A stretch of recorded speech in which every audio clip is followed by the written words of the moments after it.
আবার আমন্ত্রণ রাজকাহনে, সাথে আছি আমি মজুমদার জুয়েল। নিবেদন করছে শাহ সিমেন্ট। মূল আলোচনা যাওয়ার আগে জেনে নেব মার্কেন্টাইল ব্যাংক সংবাদ শিরোনাম। বিমান ছিনতাই চেষ্টার ঘটনায় স্পষ্ট কিছু জানাতে পারেননি বিমান প্রতিমন্ত্রী। পতেঙ্গা থানায় সিভিল এভিয়েশনের মামলা।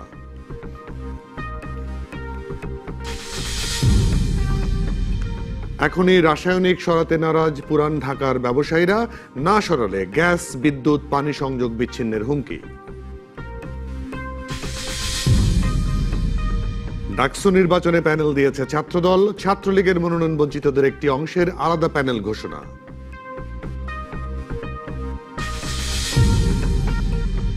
এবং বড় দুর্নীতিবাজদের বিরুদ্ধে দুদকের তৎপরতা দেখতে চায় নাগরিক সমাজ। মেগা প্রকল্পে দুর্নীতি বন্ধ করার তাগিদ।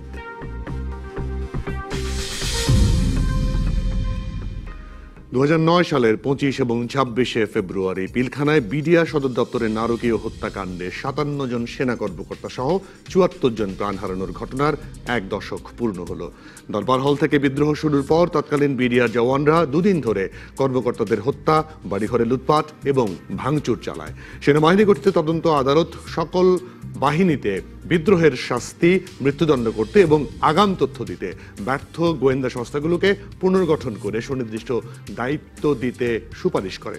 সংকট মোকাবেলায় জাতীয় সংকট মোকাবেলা কমিটি গঠন, বিদ্রোহের ষড়যন্ত্র উদ্ঘাটনে ব্যর্থতা এবং বিদ্রোহ দমনে সময়োপযোগী সিদ্ধান্ত প্রদানে ব্যর্থ ব্যক্তিদের বিরুদ্ধে ব্যবস্থা নেওয়ার কথা বলে সরকার গঠিত তদন্ত কমিটি। বিদ্রোহের পেছনে অর্থনৈতিক মোটিভ থাকার পাশাপাশি রাজনৈতিক এবং কূটনৈতিক মোটিভও থাকতে পারে বলে পর্যবেক্ষণ দিয়েছিল বিচারিক আদালত।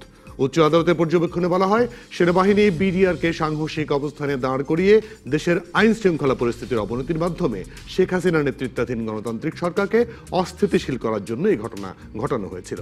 বিডিআর আইনের বিদ্রোহের মামলার বিচারে প্রায় 6000 জনের সাজার পাশাপাশি উচ্চ আদালতে হত্যা মামলায় 139 জনের মৃত্যুদণ্ড, 185 জনের যাবজ্জীবন এবং 228 জনের নানা মেয়াদের সাজা হয়েছে।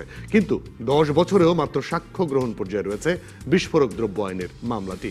এমনকি এখনো মেলেনি হত্যা মামলার রায়ের পূর্ণাঙ্গ কপিও।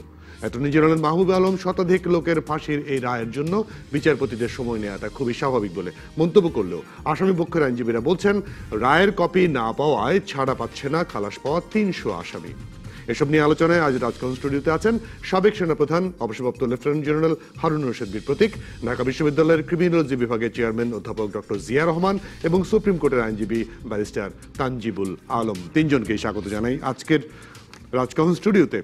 আজকে বিডিআর বিদ্রোহের ঘটনা নিয়ে আবারও কথা বলতে হচ্ছে। আপনারা প্রতি বছর গত 3 বছর ধরে আমরা কথা বলছি, কিন্তু 3 বছর ধরে হতে বলা হচ্ছে। তানজিবুল আলম, যে মামলাটির এখনো রায়ের পর্যায়ে, মানে রায় কার্যকরের পর্যায়ে যেতে পারলো না, 10টি বছর পেরিয়ে গেল, এটি কি একটা দীর্ঘসূত্রিতা বলবেন না আপনি? দেখুন, হাইকোর্টে মামলাটা এসেছে কিন্তু সেই তুলনায় বেশি দিন হয়নি, 3 বছরই হয়েছে। আপনি জানেন যে প্রথম দিকে যে চ্যালেঞ্জটা ছিল যে এতগুলো বিপুল সংখ্যক আসামিকে একটা ট্রায়ালের মাধ্যমে শাস্তির ব্যবস্থা করা, বাংলাদেশের ইতিহাসে, বাংলাদেশের কোর্টের ইতিহাসে এত বড় মানে হত্যাকাণ্ডের ঘটনা ট্রায়ালের মাধ্যমে এত বেশি সংখ্যক আসামিকে একসঙ্গে ফাঁসির আদেশ কখনোই হয়নি। তো আপনি যদি একটা জিনিস বিবেচনা করেন, যে আমরা সবসময় বলে থাকি, সেটা হচ্ছে যে জাস্টিস হারিড জাস্টিস বারিড, মানে আপনি যদি মানে বিচারের বিষয়ে বেশি তাড়াহুড়া করেন তাহলে কিন্তু বিচারকে কবর দেওয়া হয়ে যায়। আবার একইভাবে বলা হয় যে জাস্টিস ডিলেড জাস্টিস ডিনাইড, মানে বেশি যদি দেরি হয়ে যায় তাহলে মূল জাস্টিসটা আসলে অস্বীকার করা হয়ে যায়। সো কোর্টের সবসময় একটা প্রচেষ্টা থাকে, সেটা হচ্ছে যে এই দুইটা কনসেপ্টের মধ্যখানে একটা ব্যালেন্স করা। এই ব্যালেন্সিংয়ের জায়গা থেকে যদি আপনি দেখেন তাহলে সেটা হচ্ছে যে আপনি মানে 139 জন ব্যক্তিকে ফাঁসির আদেশ দিচ্ছেন, সেটা যদি আপনি ধরেন যেসব এভিডেন্সগুলো এসেছে কিংবা অভিযোগগুলো এসেছে সেগুলোর প্রমাণ সাপেক্ষে, প্রমাণ যদি সম্পূর্ণভাবে নিশ্চিত না হয়ে আপনি যদি কারো শাস্তি দেন তাহলে সেটাও কিন্তু এক ধরনের ইনজাস্টিস হবে। এখন ওই শাস্তির বিধানটা যদি আপনি ঠিকমতো করতে চান তাহলে যে প্রসিডিউরাল প্রপার্টিগুলো আছে, প্রসিডিউরাল কমপ্লায়েন্স যেগুলো আছে, সেগুলো আপনাকে অবশ্যই মেনে চলতে হবে। সেইগুলো কি? সেগুলো হচ্ছে আপনি একটা ট্রায়ালের ক্ষেত্রে প্রসিকিউশনকে সাক্ষীর মাধ্যমে অভিযুক্ত ব্যক্তিদের বিরুদ্ধে যে অভিযোগগুলো এসেছে সেগুলো প্রমাণ করা, এবং যারা অ্যাকিউজড আছে, অভিযুক্ত ব্যক্তি আছেন, তাদেরকে তাদের ডিফেন্সের যথাযথ ব্যবস্থা করা। এই যে কাজটা, দুইটা কাজ একসাথে করা, আপনি জানেন বাংলাদেশ সরকার গত 10 বছরে এই প্রচেষ্টার কোনো ত্রুটি করে নাই। এই আপনার বিডিআর বিদ্রোহের যারা সাজাপ্রাপ্ত আসামি আছেন কিংবা অভিযুক্ত ছিলেন, তাদেরকে দ্রুত ট্রায়ালের ব্যবস্থা করার জন্য স্পেশাল বিধান করে স্পেশাল কোর্টের বিধান করা হয়েছে এবং আপনার স্পেসিফিক লোকেশনে তাদেরকে ট্রায়ালের ব্যবস্থা করা হয়েছে, যাতে করে নিয়মিত কোর্টে গেলে যে একটা দীর্ঘসূত্রিতার সম্ভাবনা থাকে সেটা অ্যাভয়েড করা যায়। তার এই ধারাবাহিকতায় আপনার প্রায় 7-8 বছরের প্রচেষ্টার ফলে আপনার এই 139 জনের শাস্তির বিধানটা করা হয়েছে। আসলে এটা প্রকৃতপক্ষে যখন ট্রায়াল কোর্টে যখন শাস্তি বিধান হয়, এটা সংখ্যাটা আরও অনেক বেশি ছিল। এবং বাংলাদেশের প্রচলিত আইন অনুযায়ী যখনই কাউকে মৃত্যুদণ্ড আদেশ দেয়া হয়, তাহলে সেই মৃত্যুদণ্ডাদেশ কার্যকর করা যায় না যদি না সেটা হাইকোর্টের মাধ্যমে কনফার্মেশন হয়। সেখানে যখনই কারো মৃত্যুদণ্ড হয়, তখন একটা ডেথ রেফারেন্স হাইকোর্টে দাখিল করা হয়। এখন মজার ব্যাপার হচ্ছে, যারা সাজাপ্রাপ্ত আসামি যাদের মৃত্যুদণ্ড হয়েছে তাদেরও আপিল করার অধিকার সাংবিধানিকভাবে স্বীকৃত। সো ডেথ রেফারেন্সটা যায় হচ্ছে ট্রায়াল কোর্টের যে মৃত্যুদণ্ড আদেশ হয়েছে সেটা হাইকোর্ট কর্তৃক কনফার্মেশনের জন্য, প্লাস যারা মৃত্যুদণ্ড প্রাপ্ত হয়েছেন তারা যদি আপিল করার সিদ্ধান্ত নেন তাহলে তাদের আপিলটাও ওখানে শুনানি হয়।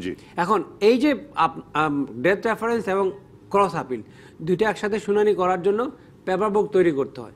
এই পেপার বুক তৈরি করাটা কিন্তু মানে খুব সহজ একটা বিষয় না। এই পেপার বুকে ট্রায়াল কোর্টে যত এভিডেন্স আপনার উপস্থাপন করা হয়েছে, সকল এভিডেন্স দলিল আকারে কোর্টের কাছে পেশ করতে হয়। এই পেপার বুক তৈরি করতে আমরা অন্যান্য সময় দেখেছি 2 থেকে 2.5 বছর সময় লাগে। ইভেন বঙ্গবন্ধুর হত্যা মামলার ক্ষেত্রে আমরা দেখেছি কিন্তু অনেক দিন সময় লেগেছিল, কারণ এই পেপার বুক তৈরি করতে গিয়ে আপনার প্রতিটা এভিডেন্স ঠিকমতো এসেছে কিনা সেটা এক্সামিনেশন, রি-এক্সামিনেশন এবং কনফার্মেশন তিনটা করতে হয় এবং সেটা বিজি প্রেসে করা হয়, মানে সরকারি প্রেসে করা হয়। ওই সরকারি প্রেসেরও আবার একটা শিডিউল থাকে, সেটা হচ্ছে তার অনেকগুলো কাজ আছে, ওই কাজের মধ্যে শিডিউল অনুযায়ী তাকে প্রেস পাবলিকেশনের ব্যবস্থা করতে হয়। তার মানে আপনি যেটা বলছেন যে এই প্রক্রিয়াটা কিন্তু দীর্ঘ, দীর্ঘসূত্রতা আমরা বলতে পারি না, কিন্তু এতগুলো আসামি, এতজনের ফাঁসি, সেটাই প্রক্রিয়াটা মোটামুটি ঠিক আছে বলছেন। কিন্তু তারপরেও জিয়া রহমান আপনার কাছে জানতে চাওয়া, আমি একটা জিনিস শেষ করি, এটা কিন্তু এখনো শেষ হয় না। হাইকোর্ট ডিভিশন থেকে 139 জনের ফাঁসির আদেশ বহাল রেখেছে, এবং তাদের প্রত্যেকের অধিকার আছে আপিলের ডিভিশনে যাওয়ার, তো আরো সময় লাগবে, তারপরে আরো সময় লাগবে জিয়া রহমান। কিন্তু তারপর আসলে আমার যদি আত্মীয় যায়, আমার যদি বাবা মা যায়, আমার যদি স্বামী যায়, তাহলে সেটা আমি 10 বছর ধরে বহন করছি। আসলে আমি তো দীর্ঘসূত্রতা বলবোই, যার গেছে সে ভালো বলতে পারবে। যদিও তাজিবুল আলম তার আইনি ব্যাখ্যা দিয়েছেন, কিন্তু এটাকে আরো সহজতর করে তো মানুষকে একটা বিচারের জায়গায় তুলে দেয়া উচিত বলে আমার মনে হয়। আপনার কি মনে হয়? আমি ধন্যবাদ। আমি প্রথমে যারা এই আজকের দিন আমি তাদেরকে স্মরণ করছি, বাংলাদেশের বীর যেই সেনাবাহিনীর সদস্যরা যারা নিষ্ঠুরভাবে তাদেরকে হত্যা করা হয়েছিল। ডেফিনেটলি বাংলাদেশের সব মানুষই কিন্তু আসলে একেবারে শোকে মুজমান হয়ে গিয়েছিল, এবং আমাদের যে একটা শক্তি, আমাদের যে সেনাবাহিনীর যে একটা নতুন করে আমরা নানাভাবে সংগঠিত করেছিলাম, তার একটা এই যে নক্ষত্রগুলো আমাদের এই দেশ থেকে একেবারে চিরদিনের মতো চলে গেছে, তাতে সেনাবাহিনীর তো ক্ষতি হয়েছেই, আমাদের সামরিক শক্তির ক্ষতি হয়েছে, আমাদের সামরিক যেই বাহিনী অ্যাজ এ হোল আমি যদি বলি, এবং সর্বোপরি বাংলাদেশের মানুষ, সাধারণ মানুষ এবং বাংলাদেশের ইমেজ সব কিছু মিলিয়ে আমি বলবো যে একটা বিরাট ক্ষতি। তাদের প্রতি আমি শ্রদ্ধা জ্ঞাপন করছি। তো আমি যেটা বলবো, আমি তানজিবুল আলমের সাথে একমত। আপনি হতে পারে আমি যেহেতু সমাজবিজ্ঞানের ছাত্র, আমি আইন যেহেতু বুঝি না, আমি সেই জায়গা থেকে কথা বলছি না। আমি যেটা বুঝি যে এই রাইটটা কিন্তু সবার। আপনি মানে আমি যখন কথা বলছি, সমাজবিজ্ঞানে ভ্যালু নিউট্রাল বলে একটা কথা আছে, যে আপনি যে কোনো কথা বলতে হলে বা রিসার্চ করতে গেলে আপনাকে ভ্যালু নিউট্রাল বা ইথিক্যালি নিউট্রাল আপনাকে থাকতে হবে। সেই জায়গায় যদি আমি কথা বলি, ডেফিনেটলি আমাদের অফিসাররা যেমন মৃত্যুবরণ করেছেন, সেটা যেমন নৃশংস, তার যেমন ভাষা নাই, তাদের পরিবারের কে আমাদের সান্ত্বনা দেওয়ার যেমন ভাষা নেই, ঠিক তেমনি এখানে 11,000 প্রায় প্রথমে ইনিশিয়ালি সৈনিককে এই আওতায় আনা হয়েছিল, তারপরে সেখান থেকে কমিয়ে 10,000। এবং এই যে দীর্ঘ প্রক্রিয়াটা, এই প্রক্রিয়ায় কিন্তু সাধারণ মানুষ, তারা সৈনিক, তাদের সবাই তো আর একেবারে অপরাধ করেনি। এবং এর মধ্যে আমরা দেখেছি, মানে এগুলো বলা দরকার, যে অনেকে কিন্তু বিনা বিচারে মৃত্যুবরণ করেছে। এবং সেটিও কিন্তু কেন হয়েছে আমরা একাডেমিক হিসেবে বা আমি যদি একটা বিশ্লেষক হিসেবে আমি এটা বুঝি বাংলাদেশের যেই প্রাতিষ্ঠানিক ডেভেলপমেন্ট না হওয়ার কারণে। তো সেই জায়গা যদি আপনি বিচার করেন, এক যাদের পরিবারের সন্তান, পিতা বা স্বামী গিয়েছে, ডেফিনেটলি তাদেরকে বুঝ দেওয়ার ভাষা আমাদের কারোরই নেই। কিন্তু যারা আবার এভাবে ধরেন অনেকেই এর মধ্যে, যে সবাই যে একেবারে সরাসরি আমি বলবো যে এর সাথে জড়িত ছিল তা যেমন না, এবং একই সাথে একটা মানুষের বিচারের অধিকার আছে, কিন্তু তারও তাকে আত্মপক্ষ সমর্থন করার অধিকার আছে। তো সেই জায়গায় এত বড় পৃথিবীর ইতিহাসে বোধহয় এত বড় মানে এত বিশাল সংখ্যক মানুষকে নিয়ে মানে ট্রায়াল কিন্তু আমরা খুব বেশি দেখি না। আপনি যদি এই কানাডাতে যে এয়ার ইন্ডিয়ার একটা ট্রায়াল সেটা যদি দেখেন, সেটা 20 বছর লেগেছিল এবং তারপরেও কিন্তু ট্রায়ালটি হয়নি ঠিকমতো।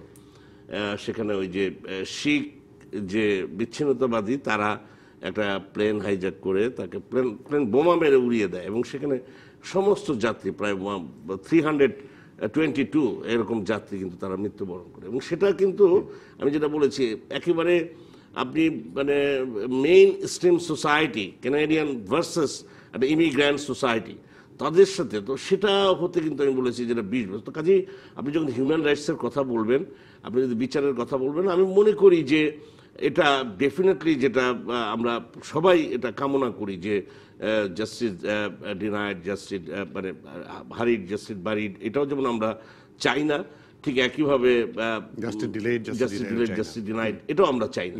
কিন্তু বাংলাদেশের আপনার সক্ষমতাও বুঝতে হবে, আমাদের মানে অন্যান্য আদালতের বিচারগুলো কিভাবে হয়েছে দীর্ঘ, এরকম অনেক উদাহরণ আছে। সেই জায়গায় আমি মনে করি যে ইমোশনটা আমাদেরকে, যখন আমরা এই জায়গাটায় যাব, আধুনিক মানুষ হওয়ার তো একটা বিষয় আছে, কারণ আপনাকে যখন সত্যিকার অর্থেই বিচারের ব্যবস্থাটা করতে হবে, সেই জায়গায় তো আপনাকে নির্মোহ থাকতে হবে, এটি একটি দিক।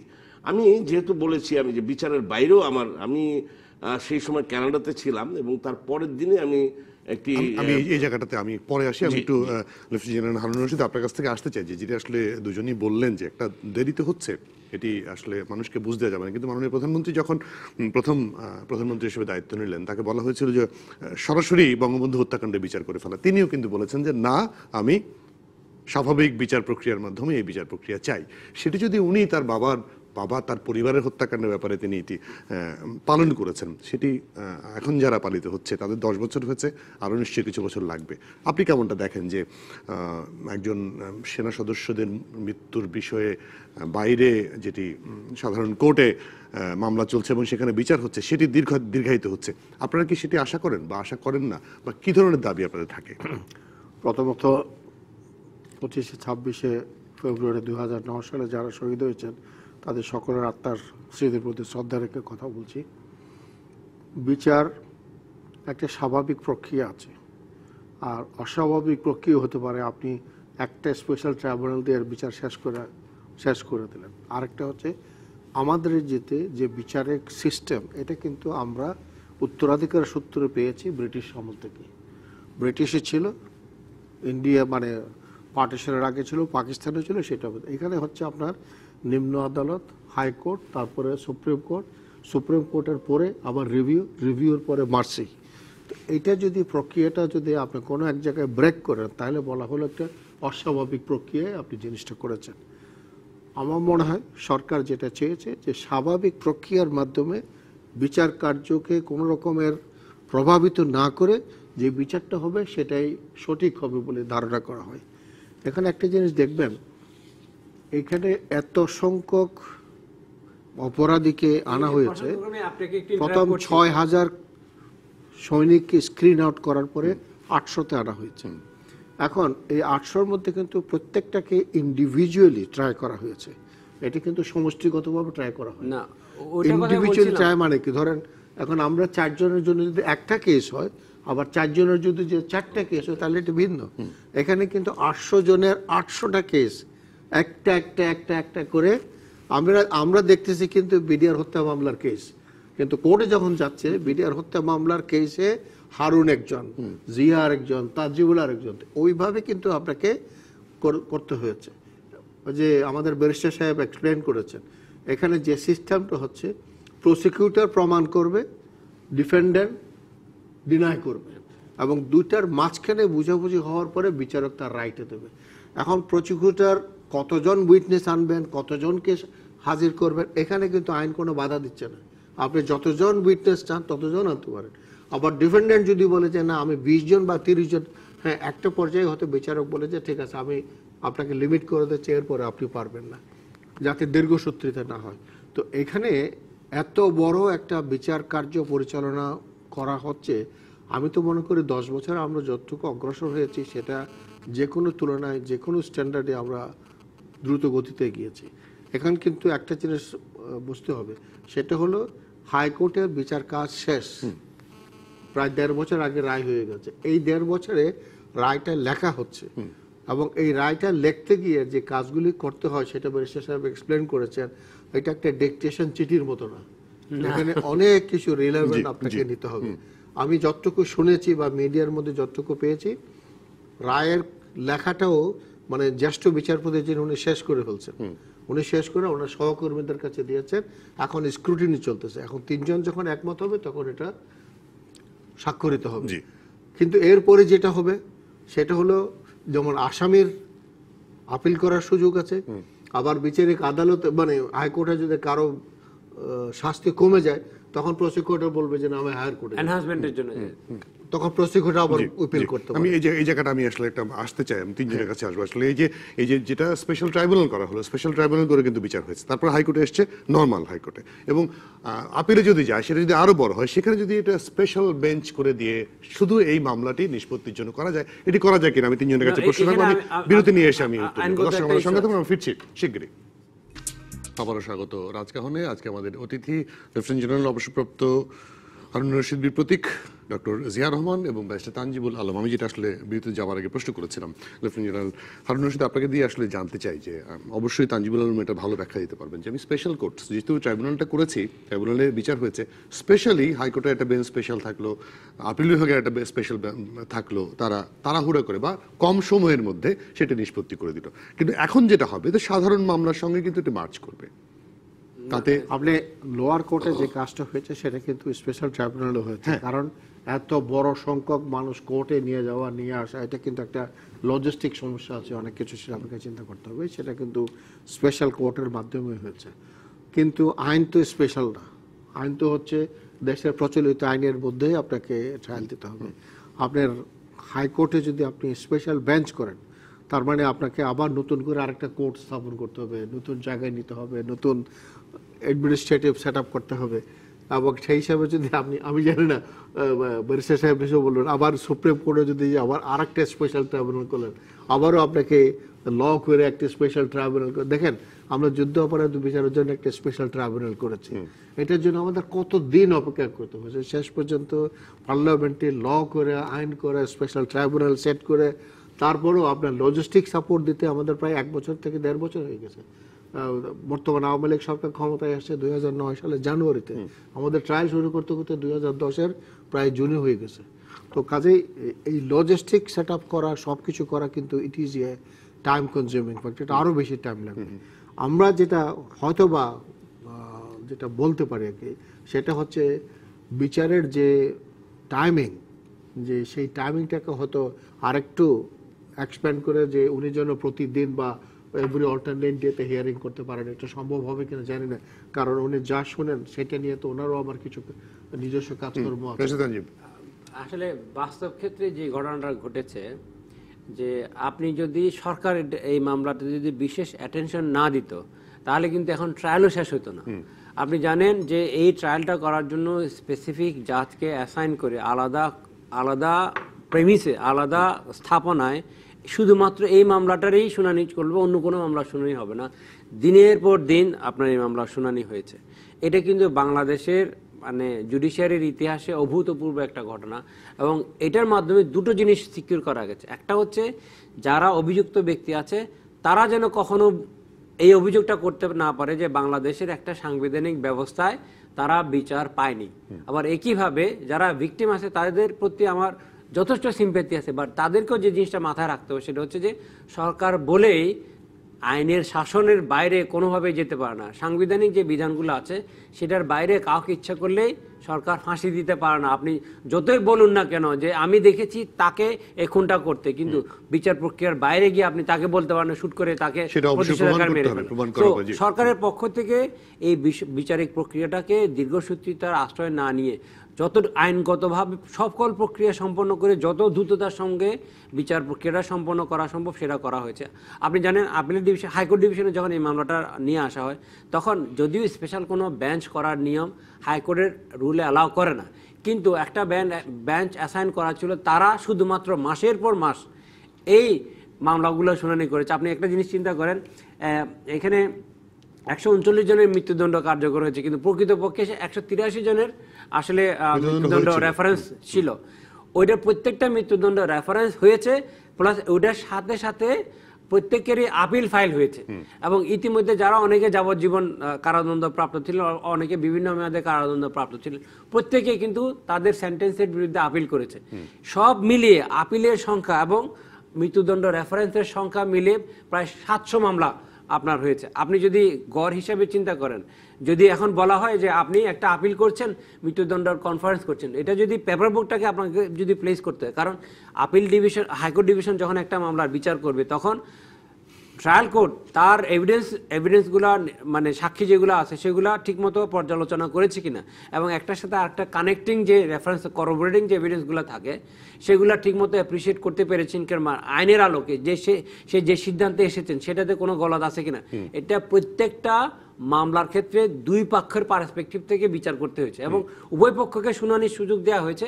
প্রসিকিউশনের পক্ষ থেকে, রাষ্ট্রপক্ষ থেকে বলা হয়েছে কেন এই মৃত্যুদণ্ডাদেশ বহাল রাখা উচিত, আবার আপিলের যারা মৃত্যুদণ্ড প্রাপ্ত আসামি ছিলেন তাদের পক্ষে সুযোগ দেওয়া হয়েছে কেন এই জাজমেন্টটা আসলে টার্ন ডাউন করা উচিত।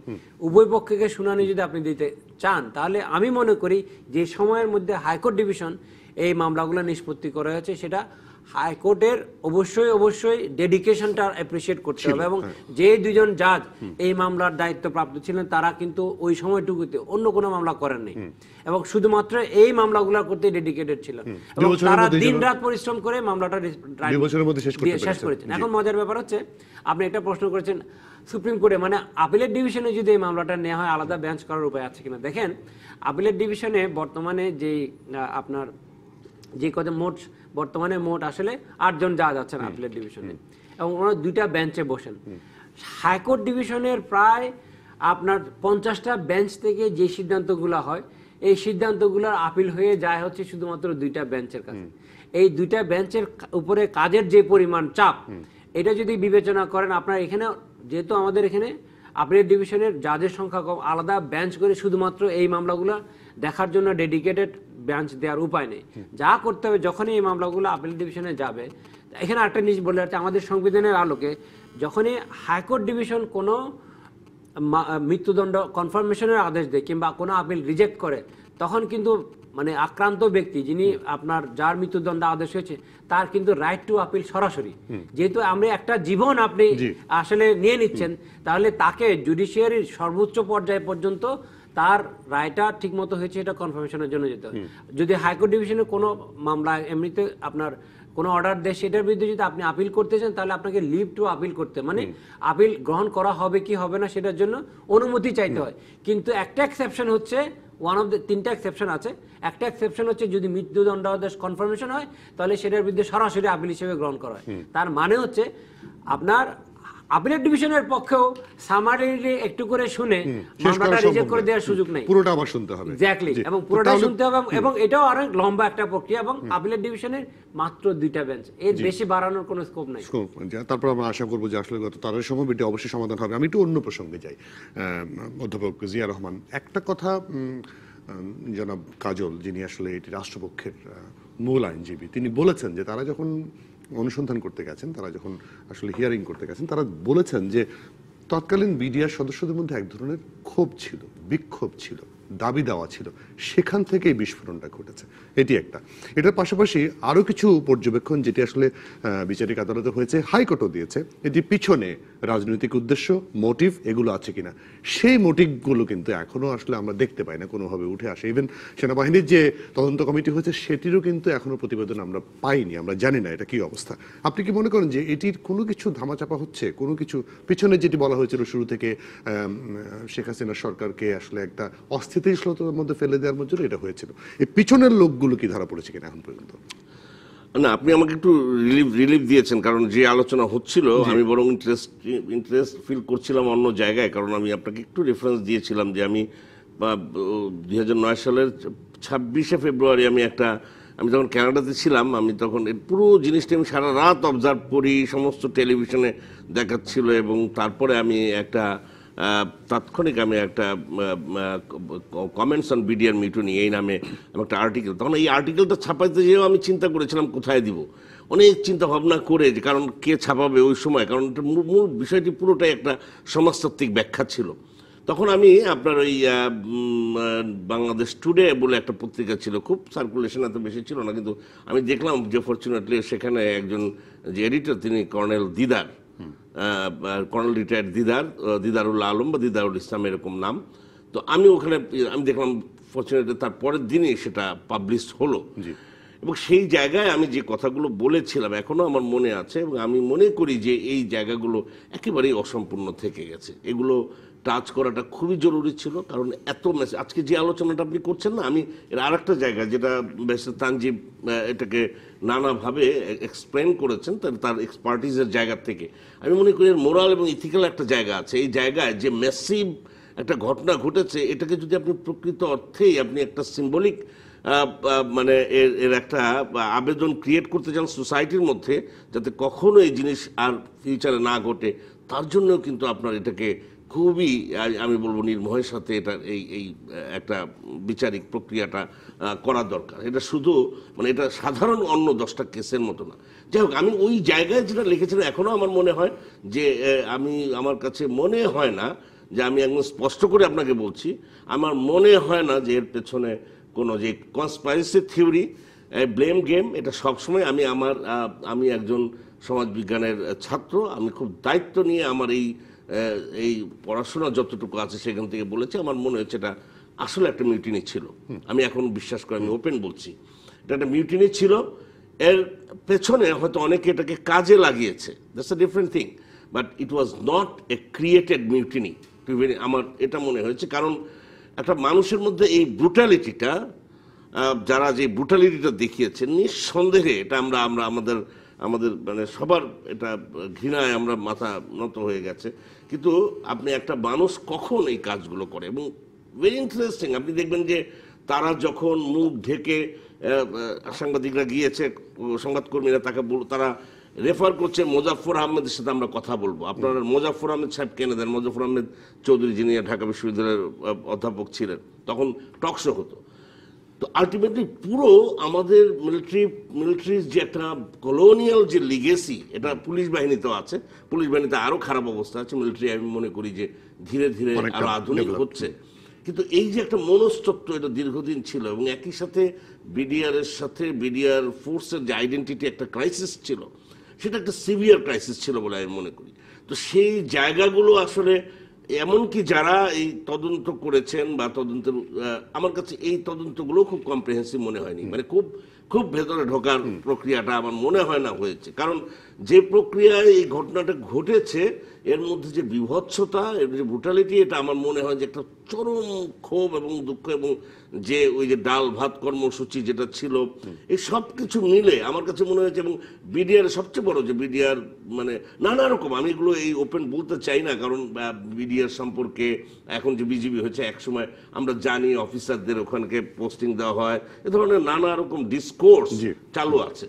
এবং সর্বশেষ আমি যেটা বলছি যে এটাকে আধুনিকায়ন করার জন্যে যে আরো ঢেলে সাজানোর সবচেয়ে আমি মনে করি যে এটার নাম পরিবর্তন করা হয়েছে, এটা খুবই অর্গানাইজেশন জায়গা থেকে, আপনার স্টাডিজের জায়গা থেকে যদি দেখেন, এটা খুবই যথার্থ আমি মনে করি। পোশাক চেঞ্জ হয়েছে সেটাও যথার্থ, কিন্তু আপনি সেই আইডেন্টিটি ক্রাইসিসটা আসলে আর্মির অফিসারদেরকে আপনি ক্রাইসিসটা যে এখন কমান্ডে মুক্ত করে নিয়ে গেছে গেলেন, কিনা, জি। তো আলটিমেটলি এটাকে রুট আউট করার জন্য আমি মনে করি এগুলো খুব নির্মোহ। আমি মনে করি যে এটা ক্লাসিফাইড ডকুমেন্টও যদি হতো, যেটা আর্মি এটা ক্লাসিফাইড হিসেবে রেখেছে, তারা যদি আরো ব্যাপকভাবে যেটা আসলেই কি হয়েছে, কেন হয়েছে, এটা যদি তারা উপলব্ধির মধ্যে নিতেন, আমি জানি যাদের মৃত্যু তাহলে সম্ভবত আরো ভালো হতো। আমরা আসবো এই আলোচনা আবার ফিরছি, একটা বিরতির সময় হচ্ছে, বিরতি নিয়ে আবারও ফিরছি আমরা তিনজনের কাছে আলোচনায়। দর্শক আমাদের সঙ্গে থাকবেন।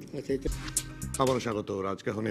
লেফটেন্যান্ট হারুন রশিদ বীর প্রতীক, আমি আপনার কাছ থেকে আসতে চাই জিয়া রহমানের কথা আপনি অবশ্যই উত্তর দিবেন। তার পাশাপাশি একটা জিনিস, একটা পর্যবেক্ষণ খুব বড় করে এসছে, গোয়েন্দা সংস্থাগুলোর ব্যর্থতার কারণে এত বড় ঘটনা ঘটেছে, কিন্তু কোনো গোয়েন্দা সংস্থা বিচারের মুখোমুখি কি হয়েছে? না, ঠিক আছে, আপনাকে ওই প্রশ্নটা দেওয়ার আগে আমাকে একটু কথা বলতে হবে। যে আবার যে কথাটা বলেছে যে এটা পিওরলি একটা অসন্তোষের কারণে, এখানে এই ঘটনাটাকে আপনি বিচ্ছিন্ন একটা ঘটনা হিসেবে দেখতে পারবেন না। এখানে একটা ধারাবাহিকতা আছে। ধারাবাহিকতা কি? 1971 সালের পরাজিত শক্তি 1971 সালের পরবর্তীতেই ওখান থেকেই কিন্তু শুরু। আপনি কি জানেন 16ই ডিসেম্বর বাংলাদেশে সমস্ত শক্তির আত্মসমর্পণ হলেও 5টা জায়গা ছিল, সেই জায়গায় আত্মসমর্পণ হয়নি। মিরপুর হয়নি, মোহাম্মদপুর হয়নি, শহীদপুর হয়নি, খুলনা কালিশপুর হয়নি, চিটাগং পাহাড়তলিতে হয়নি। এবং উই হ্যাড টু ফাইট। আমাদেরকে ফেব্রুয়ারি পর্যন্ত যুদ্ধ করতে হয়েছে, এবং ফেব্রুয়ারি যুদ্ধ করার পরে পাকিস্তানের শেষ পতাকা নামানো হয়েছে। 1975 যে ঘটনাটা হয়েছে, এটা কেন হয়েছিল? পরাজিত শক্তির সক্রিয়ভাবে বুঝতে পেরেছিল যে মুক্তিযুদ্ধের যে শক্তি, মুক্তিযোদ্ধার শক্তিকে নিশ্চিহ্ন করতে হলে বঙ্গবন্ধু এবং তার পরিবারকে শেষ করতে হবে। এবং সেই পরিবারের মাত্র 2 জন সদস্য জীবিত ছিল, যেহেতু তারা দেশের বাইরে ছিল।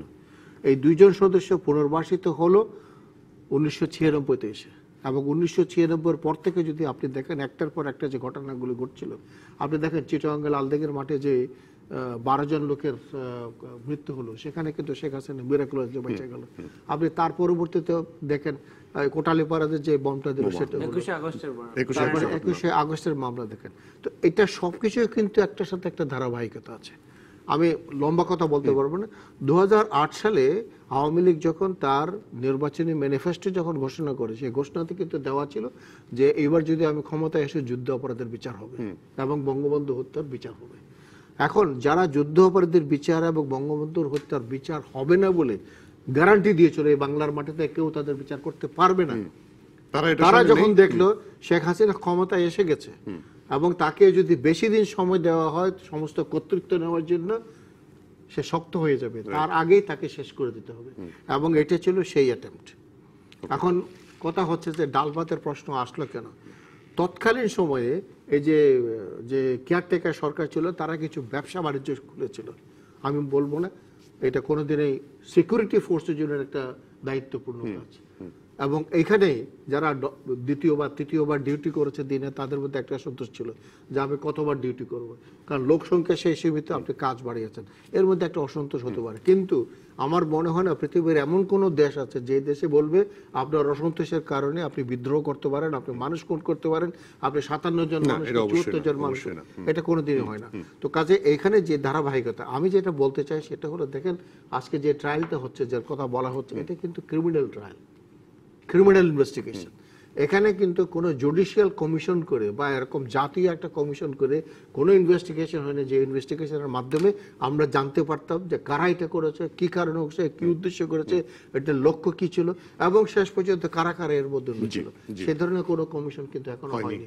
এটা শুধুমাত্র বিডিআর হত্যার ক্ষেত্রে না, জাতির জন্য বঙ্গবন্ধু হত্যার ক্ষেত্রে হয়নি, 21শে আগস্টের ক্ষেত্রে হয়নি, কোনো ক্ষেত্রে কিন্তু এটা হয়নি।